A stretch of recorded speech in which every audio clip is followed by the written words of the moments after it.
오늘 주신 말씀은 신명기 28장 1절부터 7절까지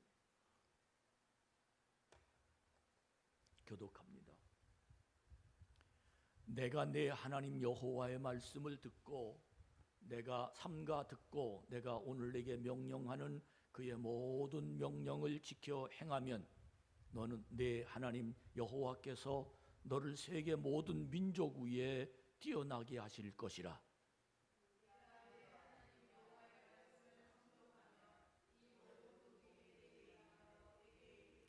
성읍에서도 복을 받고 들에서도 복을 받을 것이며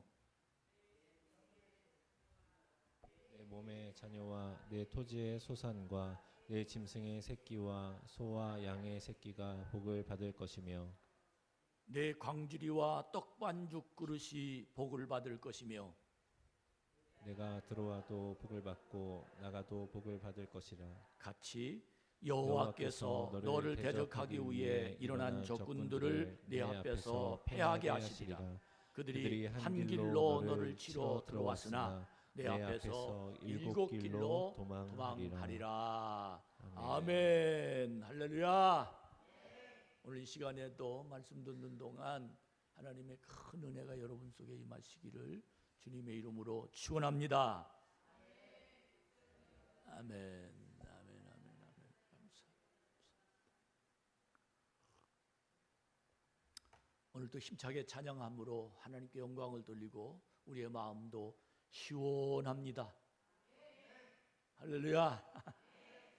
사람은 이 세상에 살면서 어떤 일이든지 조건이 있습니다. 그래서 조건이 존재하는 세상, 조건이 존재하는 만남, 조건이 존재하는 모든 인간관계가 우리 앞에서 함께 존재합니다. 돈을 만들지 않을 때는 물물 교환을 했어요. 내가 큰 거 이만큼 주면 너도 큰 거 이만큼 주고, 내가 쌀을 이만큼 주면 쌀이 보리보다 비싸니까 보리는 이만큼 줘라. 이렇게 물물 교환으로 돈이 없을 때, 돈이 만들지 않을 때는 그렇게 조건이 맞을 때 서로 나누었습니다. 시골에서 농사를 질 때는 품앗이를 했어요. 내가 한 품 일하면 너도 우리 집에 와서 한 품 일해 줘야 된다 라는 이 품앗이, 이것이 바로 조건적인 경제, 또 조건적인 관계가 이루어질 때 그곳에서 우리의 삶이 나누고 그리고 함께 되어가는 사회를 이루었습니다. 그러나 조건의 가장 중요한 핵심은 형평이 맞아야 됩니다. 나는 좀 큰 거 줬는데 너는 조그만 거 주면 안 되지. 나는 너에게 큰 일 했는데 너는 나에게 적은 일 오면 안 되지. 나는 3시간인데 너는 1시간이면 안 되지. 이것이 바로 형평이라는 것이 맞아야 조건이 서로 왔다 갔다 할 수 있게 되는 겁니다. 이렇게 반드시 이 조건은 형평이 맞아야 된다는 것 우리는 너무 잘 알고 있습니다. 여러분, 하나님과 인간과의 관계도 조건이 있습니다. 하나님과 인간과의 관계도 반드시 조건이 따릅니다. 그 조건은 내가 하나님께 나아가야 하나님이 나를 안아주십니다. 또 내가 회개하여야 하나님이 용서해 주십니다. 내가 심어야 하나님이 거두게 하십니다. 오늘 이 말씀은 바로 그런 내용이에요. 조건을 우리에게 걸었어요. 근데 이 조건이 충족하기만 되면 너는 3절부터 말씀을 보면 계속 복을 줍니다. 성읍에서도 복을 받고 들에서도 복을 받고 떡반죽 그릇이 복을 받고 우양이 새끼가 복을 받고 계속. 근데 이 조건이 있어요. 이 조건. 우리는 받을 것만 생각하고 하나님이 나에게 하라시는 조건은 뒤로 생각할 때가 참 많습니다. 이래서 하나님이 오늘 우리에게 준비해 주신 것을 우리는 받지 못하고 그냥 갑니다. 그게 섭섭합니다. 근데 하나님은 우리에게 말씀하십니다. 내놔. 여러분, 하나님은 나에게 반드시 내놓으라고 그럽니다. 9월 달에 누가복음 15장을 저에게 주신 말씀으로 전 영적 분위기를 받았는데, 우리 하나님이 좋은 옷을 준비하고 가락지를 준비하고 송아지를 잡고 그렇게 하나님 앞에 사람 앞에 모든 아들 막 잔치를 베푸는 그런 모습이 내 속에 있는데, 그 조건이 뭐였습니까? 둘째 아들이 돌아와야 내 것을 주는 거예요. 이게 믿음입니다.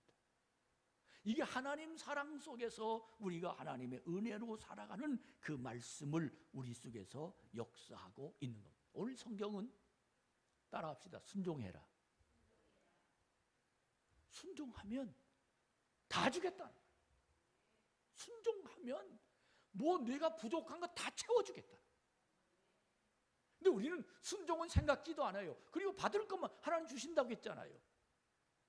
근데 영화관에 들어가려면 표를 사야 되듯이 하나님이 나에게 준비하신 것을 받으려면 순종이라는 조건이 내 마음 안에서, 하나님 순종했는데요, 하나님이 원하시는 순종을 해야지 내가 생각하는 순종은 하나님의 합격이 안 됩니다.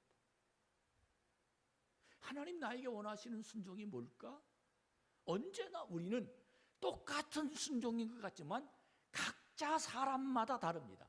1달란트, 2달란트, 5달란트. 왜 이 달란트를 나눠 주었을까요? 누군 미워서 누군 아닙니다. 나는 하나님이 어떤 순종을 원할까? 목사는 목사에게 원하는 순종이 있고, 장로는 장로에게 원하는 순종이 있고, 또 모든 성도들은 내 형편에서의 순종이 다 다릅니다. 예수 처음 믿은 사람과 또 다른 사람의 순종이, 사람마다 하나님 나에게 요구하시는 순종이 다릅니다. 그러면 하나님이 주시는 건 똑같을까요? 다를까요? 똑같을 때가 많아요. 억울하지요? 안 억울해요. 왜?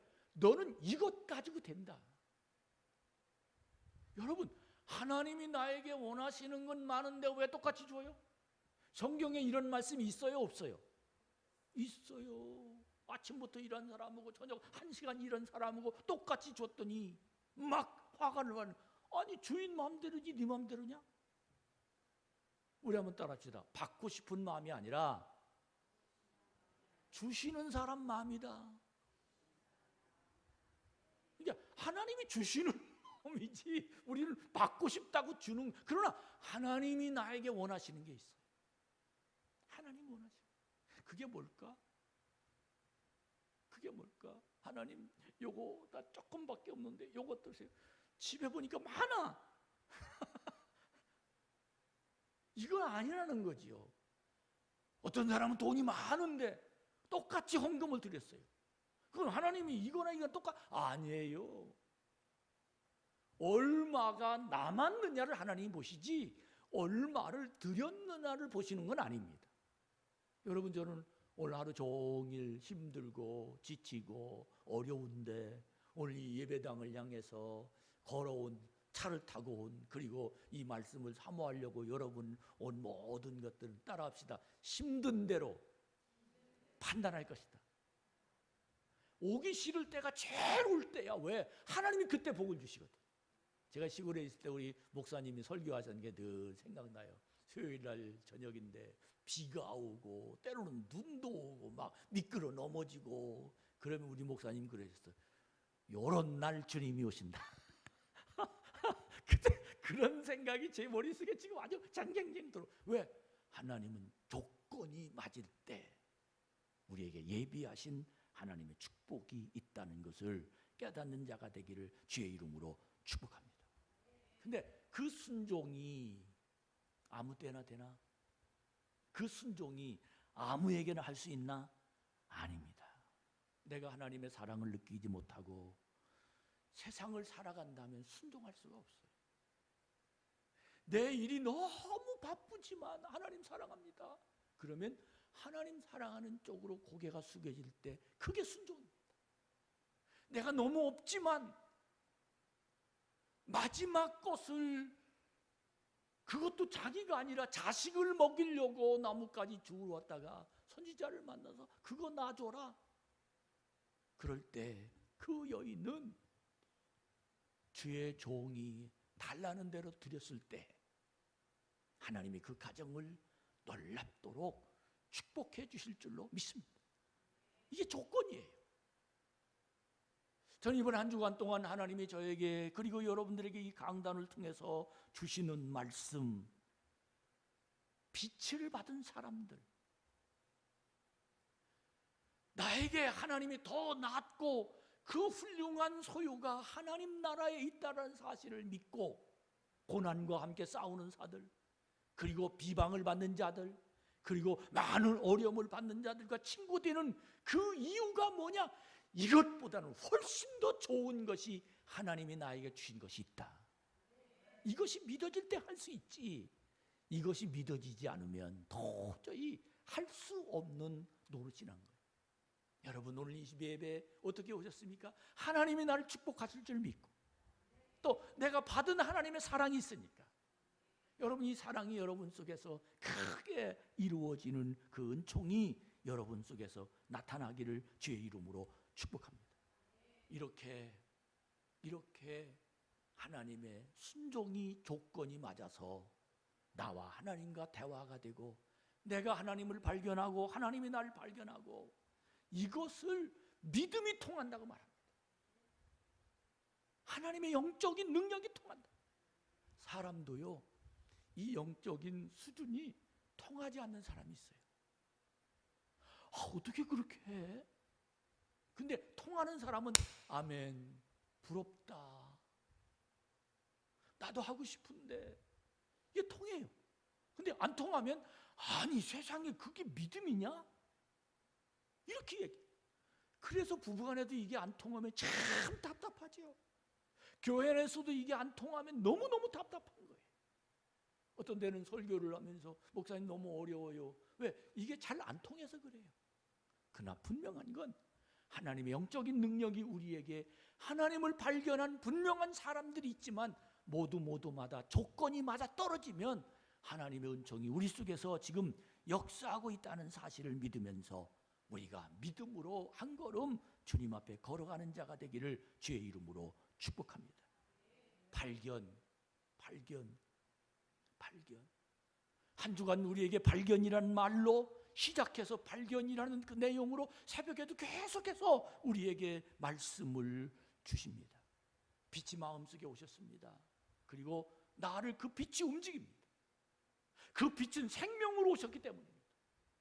그 빛은 반짝이는 어떤 이 전기빛이나 이 햇빛이나 이 빛이 아니라 그 빛이 내 속에 임할 때 내 마음속에 하나님의 생명이 나를 움직이게 되기 때문인 것입니다. 여러분, 이 빛이 여러분 속에 임하기를 축원합니다. 빛 설명하다가 괜히 머리 심었다, 이 빛이 반사하면 훨씬 더 좋을 텐데. 여러분, 정말 하나님의 빛을 발견합시다. 하나님의 빛. 눈 감고 기도하면서 하나님께 찬양하면서 이 가슴이 뜨거워오며 오는 하나님의 주시는 이 빛, 나의 마음속에 오셔서 나를 움직이는 이 빛, 이 빛은 나의 길을 열어주시기도 하고 이 빛은 나의 마음을 변화시켜 주시기도 하고 이 빛은 도저히 인간의 힘으로는 할 수 없는 일을 된다, 할 수 있다. 이 마음의 긍정적인 이 마음으로 나를 바꿔줄 수도 있어요. 난 안 돼, 난 못해, 못하다고 생각했는데 할 수 있다고 생각하. 왜? 이 빛이 내 속에 임하니까. 오늘 찬양이 은혜스럽게 하니까 설교가 막 그냥 되네. 따라합시다. 목사님 은혜 받으면 뭐 어떻게 된다? 이제 하도 많이 알아가지고 길어진다. 길어지면 좋아요, 나빠요? 거짓말은 안 해요, 우리 교인들이. 할렐루야. 여러분은 정말 이 시간 하나님 빛이 내 속에 임했어요. 그러면서 우리 질문을 한번 내 자신에게 스스로 해봅시다. 하나님, 내 빛이 있나? 상상하나? 정말 하나님 빛이 내 속에 임하고 있는가? 빌 하이벨스란 목사님이 내 속에 하나님이 계시냐? 라고 하는 이 질문에 11가지 질문을 하셨는데, 이 질문에 나는 과연 몇 가지로 하나님 맞습니다, 이렇게 대답할 수 있는지 그 11가지를 한번 비춰보세요. 첫 번째, 시작. 모든 것을 계시는 하나님, 모든 것. 두 번째, 필요할 때 항상 곁에 계신 분. 세 번째, 모든 것을 주관하시는 분. 네 번째, 당신과 함께 웃고 울고 있는 분. 다섯 번째, 피난처가 되어주시는 분. 여섯 번째, 의로우신 분. 일곱 번째, 항상 은혜로운 분. 여덟 번째, 당신에게 온 정성을 다 쏟아 부으시는 분. 아홉 번째, 항상 당신을 인도하시는 분. 열 번째, 항상 베푸시는 분. 11번째. 언제나 변함이 없으신 분. 아멘.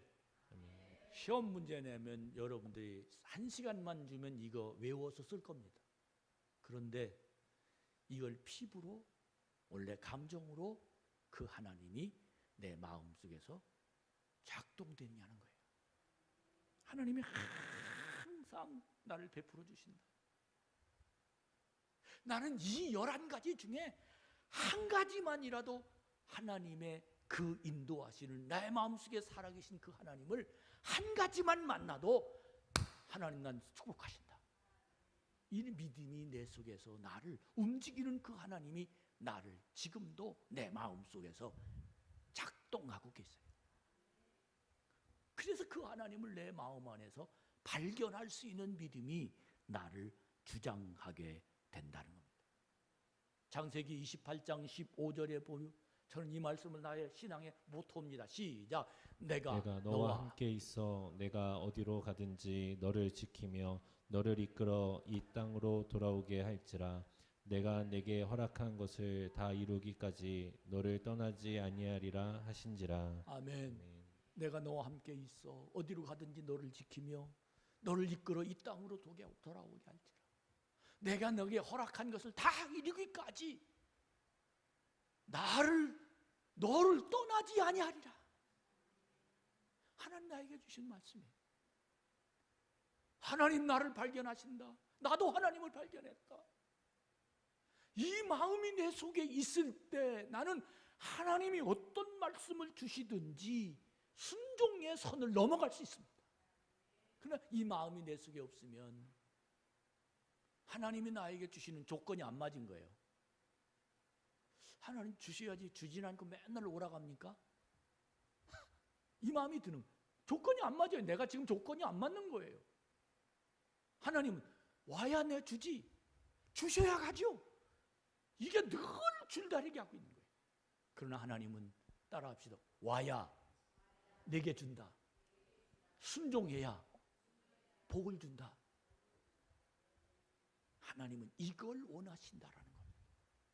이 신명기 28장 1절부터 말씀을 우리는 수백 번 들었습니다. 근데 오늘 저에게 주시는 말씀은 달랐어요. 그 다른 이유가 조건이라는 것이 생각났어요. 그것도 집에서 와서 사무실에 앉아서 20분 동안 생각난 게 바로 이 메시지였어요. 아, 그래, 조건이 맞아야지. 조건이 맞아. 조건이 맞을 때 순종하게 되고, 순종하게 될 때 믿음이 생기고, 믿음이 생길 때 축복해 주신다. 근데 하나님 나의 속에 계시는 이 감동이, 내 안에 하나님이 계신 걸 발견해야 감동이 생기지. 그 발견이 내가 너를 통해 나의 뜻이 이루어지기 전까지 나는 너를 결코 떠나가지 아니하리라. 이 마음이 내 속에 있는 한 우리는 잠시 실수하고 잠시 마음을 한눈 팔아서 다른 곳으로 갈 수도 있지만, 그러나 하나님을 바라볼 때는 결코 우리는 다른 곳에 빨리 와서 하나님 안에 들어가는 그런, 그래서 저 때문에 좋은 옷 준비하고 가락지를 끼우고 송아지를 잡고 이런 예배의 기쁨이 우리에게 넘쳐나게 될 줄로 믿습니다. 우리는 왜 내가 어저께까지는 기뻤는데 오늘 내가 왜 이 믿음의 기쁨이, 오늘 찬송 참 잘 찾았어. 예수 십자가에 흘린 피로써, 이 찬송, 예수의 보혈로 그대는 씻기어 있는가, 이걸 질문해야 된다는 거예요. 이걸 난 씻긴 줄 알았는데요, 씻겨 있지요. 그러나 확신이 없으면 안 씻긴 거예요. 오늘 예배 드리러 와서 내 마음속에, 주여 저는 주님의 보혈에 씻겨서 오늘 하나님의 자녀로 이 자리에 와 있습니다, 이 마음으로 이 예배당 앞에 앉을 때 내 마음이 하나님과, 하나님이 나를 발견하고 내가 하나님을 발견하고, 이 마음속에서 분명한 믿음이 내 삶의 마음속에서 움직여질 때 하나님이 어떤 말씀을 하시든지 아멘할 수 있어요. 이게 믿음의 역사예요. 이게 예배 준비고, 이때 하나님의 빛이 내 속에 담아있는 은혜의 모습이 우리를 주장하게 될 줄로 믿습니다. 하나님이 나를 분명히 역사하셔서 지금까지 하나님의 축복하셔서 살았는데, 하나님 무슨 말씀입니까? 그렇게 질문할 수도 있어요. 나 그런 줄 알았는데요. 그러나 끊임없이 악한 마귀는 내 주위에서 하나님과 함께 있는 이 자리를 끊어놓으려고 어떻게 삐짓고 들어오는지, 삐짓고 들어오는 가장 송곳 같은 메시지가 뭐냐면, 나도 사람이다, 바빠, 힘들어, 나는 뭔데, 이 마음이 내 속에 들어오면서부터 결국은 그렇게 은혜롭고 십자가의 보혈의 피로 하나님의 빛을 발견한 내 속에 들어와 어둠이라는 것이 내 마음속으로 들어오기 시작하면 죄의 뿌리가 살아납니다. 그래서 우리는 이 늘 순종의 길을 넘어가고 순종의 턱을 넘어가고 순종의 손짓을 향해서 가야 되겠지만, 안 될 때 이유가 뭐냐? 바로 아담의 뿌리가 내 속에서 나를 지금도 움직인다는 것을 다시 한번 생각해 봐야 됩니다. 나는 누구인가? 왜 내가 이럴까? 내가 뜨거웠던 게 왜 식었을까? 내가 왜 지금 기도가 안 될까? 내가 왜 사랑만 있었는데 나는 왜 미움이 자꾸 생길까? 인간은 죄성을 생각해야 됩니다. 뿌리로부터 자유로워야 됩니다. 사람의 유전인자 속에는 병력이라는 게 있어요. 아마 다 알 겁니다. 병력이 뭔지 너무도 잘 압니다. 이것이 부모 형제로부터 오는 뿌리예요. 내가 간이 나쁘면 아버지가 분명히 어머니나 아버지나 간이 나쁘게 돼 있어요. 이게 사람의 혈통입니다. 이것이 인간입니다. 옛날에 결혼할 때 엄하게 따졌는데 누구 집 자식이냐? 양반이야 상놈이냐? 어떤 가정이야? 이 가문을 굉장히 따졌어요. 왜? 그것이 바로 그의 가정의 문화이며 그 가정의 뿌리이기 때문에 그런 겁니다.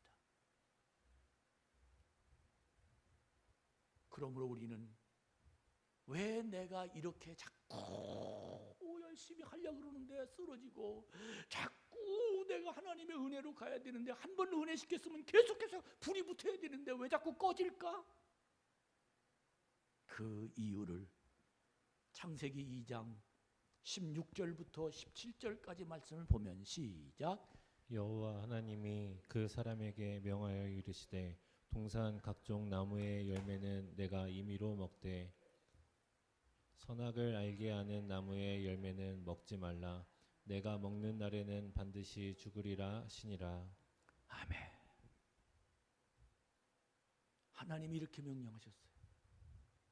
근데 뱀이 먹지 말라고 하더냐? 나 기도해야 돼. 왜? 내 속에 주의 은혜가 있어요. 십자가의 보혈의 피가 있어요. 나 오늘 교회 가야 돼. 나 이거 하나님께 헌금해야 돼. 나 전도해야 돼. 이 마음이 정확하게 에덴 동산에 있을 때 아담과 하와처럼 내 마음에 주의 보혈의 피가 담아있기 때문에 정확한 선이 내 속에 있어요. 그런데 이 선대로 이 내 마음속에 끊임없이 주시는 하나님 말씀대로 그 길을 따라가야 될 텐데 하나님은 인간에게 자기 결정권을 주셨어요. 신학적인 표현으로 말하면 자유의지라고 말합니다. 그러나 네가 알아서 하지만 책임은 내가 져야 된다. 많은 사람들이 선택권을 차지하기를 원하지만 책임은 자기가 지지 않으려고 생각합니다. 왜 그렇습니까? 그 이유는 아직 나의 마음 속에 뱀의 소리가 들리고 있다는 겁니다. 먹지 말라고 하더냐? 아니 사람이 어떻게 꼭 그렇게만 사냐? 하나님도 이해하실 거야. 어떤 사람은 나한테 전화해요. 목사님 오늘 뭐요? 바빠가지고요. 아니 내가 하나님인가? 나는 이해해줘. 이제 다 이해하기로 했어. 그러나 책임은 본인이 지는 거예요.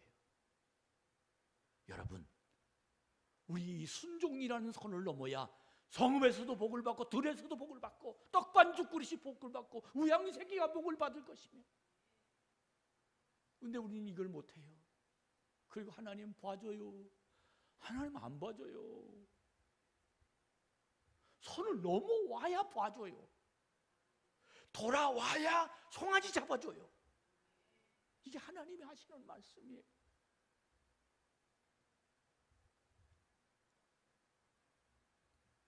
우리는 하나님의 복을 간절히 사모합니다. 이 강단에서는 축복해야 됩니다.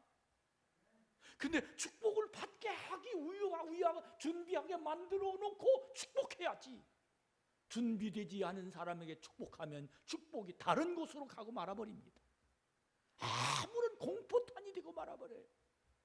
그래서 여러분에게 책망도 하고 때로는 야단도 치고 때로는 채찍질도 하고 때로는 여러분의 메시지 마음을 서게 만드는 그 일을 이 강단에서 해야 되는 겁니다. 그래야 돌아오거든요. 그래야 깨달아지는 거거든요. 여러분 아직도 내 귀에 뱀의 소리가 들려서 너 그러지 않아도 돼. 너 이거 먹으면 하나님보다 높아져. 이 소리가 사람은 어찌할 수 없는 거야. 이 소리가 내 귀에 들리면 결국은 하나님의 자리에 내가 갈 수가 없습니다. 저는 9월 달에 하나님 송아지 잡는 우리 교회가 되게 해주세요. 하나님 가락지 끼는 사람이 많이 되게 해주세요. 아니 오다 보니까 많이 열렸어 보니까 응? 많이 열려. 할렐루야. 저거 열매가 되길 축원합니다. 많이 열렸어요. 많이 열렸어요. 이제 좀 생각을 좀 잘못했어. 무거운 거 다뤄놔야 가지가 찢어지고 이럴 텐데 저 종이 달아가지고는 가지 암만 달아놔도 찢어지진 않을 것 같아. 근데 여러분 우리 열매 맺읍시다. 정말 우리가 여러분과 저가 순종만 하면 열매를 맺게 돼 있어요. 순종만 하면 다른 사람 얘기할 거 없어요. 오늘 이 자리에 온 사람만 순종하면 하나님의 능력이 있습니다. 할렐루야. 정말 믿음 안에서 이렇게 하나님이 우리에게 축복해 주시기를 원하는, 정말 내가 너에게 은혜 베푸기를 원하며 내가 너에게 축복하기를 원하며, 이게 하나님 마음이라는 거예요. 이런 마음을 여러분 하십니까? 둘째 아들이 돌아오기를 기다리는 아버지의 마음과 하나님의 마음이 지금 이 자리에 있습니다. 하나님 여러분을 축복해 주셔.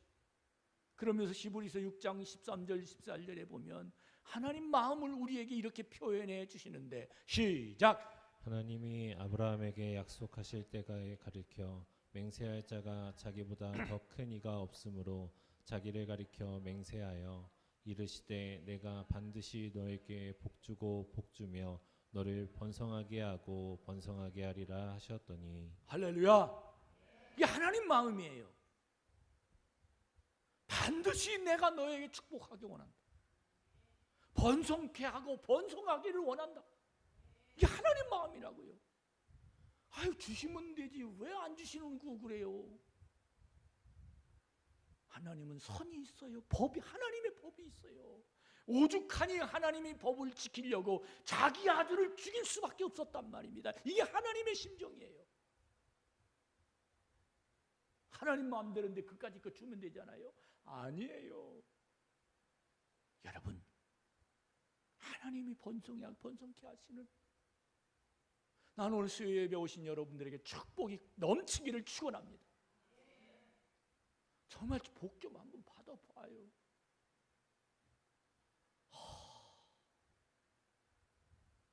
그러면서 믿음이라는 말을 어떻게 하면 저렇게 번성하고 번성하며 그렇게 하나님의 복을 받아요. 요한일서 5장 4절에 보면 이렇게 말합니다. 시작. 무릇 하나님께로부터 난 자마다 세상을 이기느니라.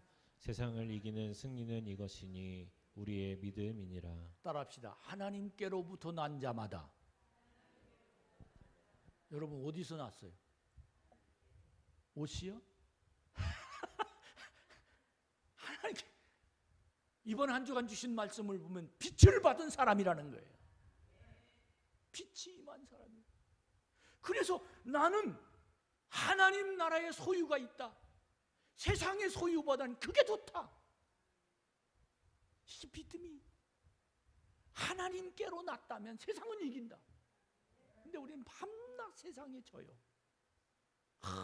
어떻게 그렇게 맨날 지는지 모르겠어.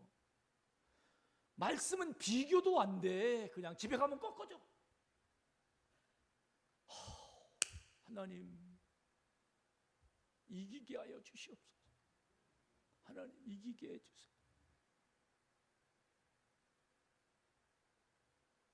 세상을 이기는 자 하나님께로부터 났다. 결국은 이렇게 하나님께로 난 자가 하나님의 성전에 올 때 신명기 28장의 축복이 여러분에게 임하게 될 줄로 믿습니다. 내 하나님은 능력이십니다. 오늘 빛을 받을 수 있는 여러분, 빛을 받은 여러분, 사람들은 받지 못하는 것을 나는 받았습니다. 그렇다면 자꾸 한쪽 머리에는 사람 생각, 한쪽 머리에는 많은 일들이, 나는 세상에 살지만 하나님의 사람이라는 것을 분명하게만 하면 이길 수 있을 텐데 이걸 못 이기는 거예요. 그게 거꾸로지는 거예요. 다음에 잘하지. 언제가 다음이요? 맨날 다음이지. 어디 가게 가면 오늘은 현찰, 내일은 외상, 그렇게 이게 무슨 뜻이에요? 오늘 돈 내라는 거예요. 내일은 내일 외상하고. 외상은 여러분 오늘 잘해야 돼요. 내일 잘한다는 생각은 없어. 내일이. 예? 오늘 말씀을 들으면서 한없는 하나님의 사랑이 여러분 속에 임하기를 축복합니다. 마무리합니다. 오늘 우리에게 최대의 관점은 순종입니다. 하나님 안에 들어오는 겁니다. 축복 안으로 들어오는 겁니다. 복을 받는 게 먼저가 아니에요. 들어와야 복을 받는다.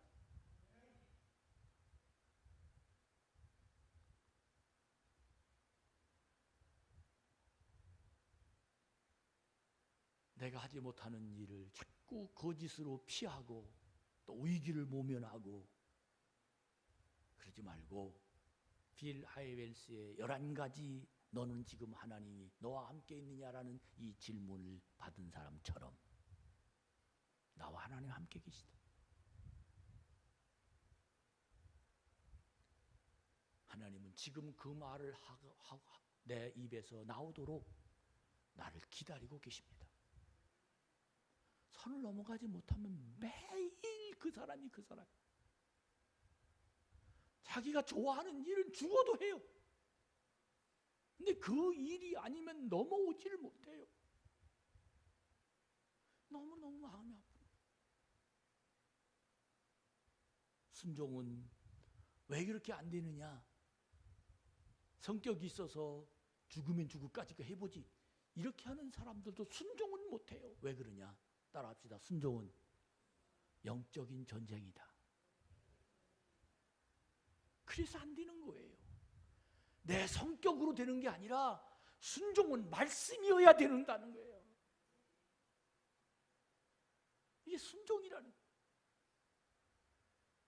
바울은 오호라 난 곤고한 사람이로다. 내가 왜 순종을 원하는데, 내가 왜 하나님과 곁을 지키기를 원하는데, 내가 왜 자꾸 다른 길로 가냐? 그렇게 사람 모두가 다 똑같아요. 저도 마찬가지예요. 그러나 이것을 깨달으면 다시 돌아와야 됩니다. 다시 해야 돼요. 순종이란 일회성의 순종이 아니라 능동적인 순종을 우리에게 말하는 겁니다. 엎드려야 됩니다. 이 말은 기도해야 된다는 거예요. 내 힘으로 안 된다는 거예요. 아무리 똑똑하고 공부 잘하고 머리 좋고 무슨 많이 알고 뭐 말 잘, 이거 안 된다는 거예요. 내가 넘어가야 할 선이 있어요. 순종의 즐거움을 느낍시다.